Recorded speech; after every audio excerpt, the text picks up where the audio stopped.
Hai Smart Traders and Investor, kembali lagi bersama saya Kadek Martayasa di channel Iuk Nabung Saham.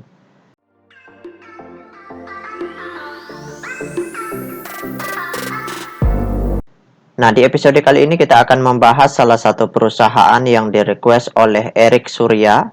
Kode sahamnya Petis, nama perusahaannya yaitu PT Indo Straits Tbk.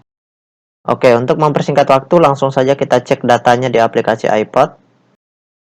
Jika Anda menyukai konten-konten kami mengundang Anda untuk mengklik tombol like dan subscribe agar Anda mendapatkan video terbaru kami setiap minggunya.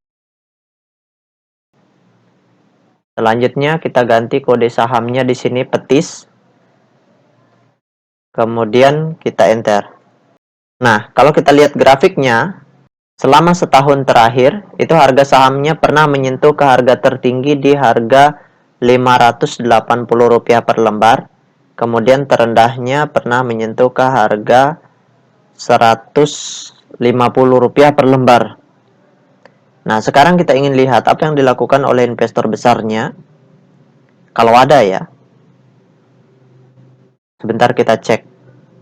Tapi kalau dilihat seperti ini, umumnya harusnya di sini besar seperti itu.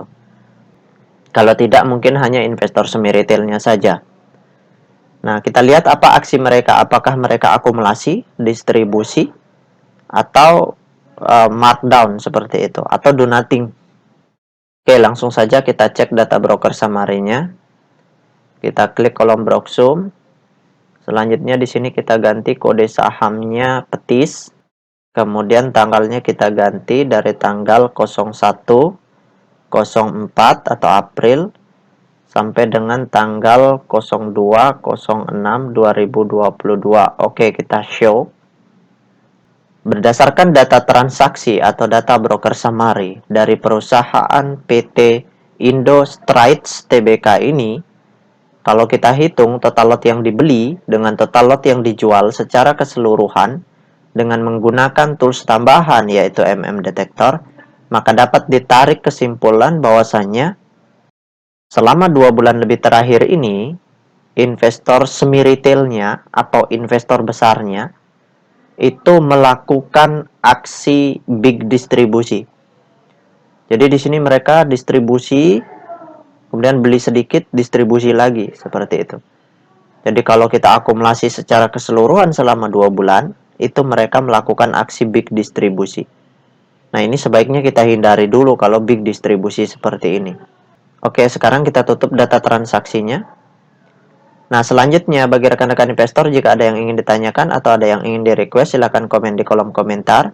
Untuk yang ingin bergabung di grup channel Telegram kami, silahkan klik linknya ada di kolom deskripsi. Nah, berikutnya kita cek data peta kepemilikannya. Nah, berdasarkan hasil riset yang saya lakukan dengan mengumpulkan data-data dari SRO Bursa Efek Indonesia dan data-data dari sekuritas, maka dapat ditarik kesimpulan bahwasannya perusahaan PT Indo Straits Tbk ini 18,2% sahamnya telah dicetak dalam bentuk scriptless. Nah, dari 18,2% saham yang beredar di publik, kepemilikan investor besarnya di sini 0%.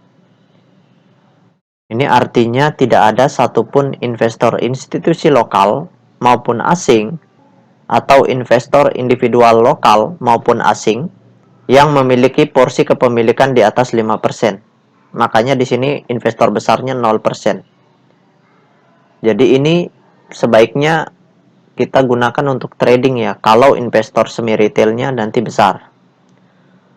Nah, sedangkan kepemilikan retail ternyata di perusahaan ini sebesar 15,7%. Berarti sisanya itu dimiliki oleh investor semi retailnya.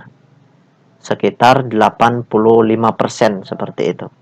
Nah, ini semi retailnya besar sekali. Berarti yang markup di sini itu adalah investor semi retailnya. Nah, ini masih bagus untuk trading kalau seperti ini. Tinggal kita lihat apakah semi retailnya nanti distribusi selanjutnya atau justru di perdagangan berikutnya mereka akumulasi seperti itu. Kalau sekarang kan keadaannya mereka masih distribusi, sebaiknya dipantau dulu. Nah, jadi kesimpulannya, ini perusahaan hanya layak untuk ditradingkan karena hanya ada investor semi retailnya, sedangkan investor besarnya masih 0%. Kemudian, karena di sini investor semi retailnya distribusi, maka sebaiknya kita pantau dulu, jangan dulu beli seperti itu. Nanti kalau mereka mulai akumulasi di barang-barang yang dijual oleh investor retail, barulah kita mulai masuk seperti itu. Nah, itu saja yang dapat saya sharingkan untuk Erik Surya. Sekali lagi, bagi rekan-rekan investor, jika ada yang ingin ditanyakan atau ada yang ingin di-request, silahkan komen di kolom komentar. Untuk yang ingin bergabung di grup channel Telegram kami, silahkan klik linknya ada di kolom deskripsi. Baik rekan-rekan investor, see you next time. Salam cuan selalu.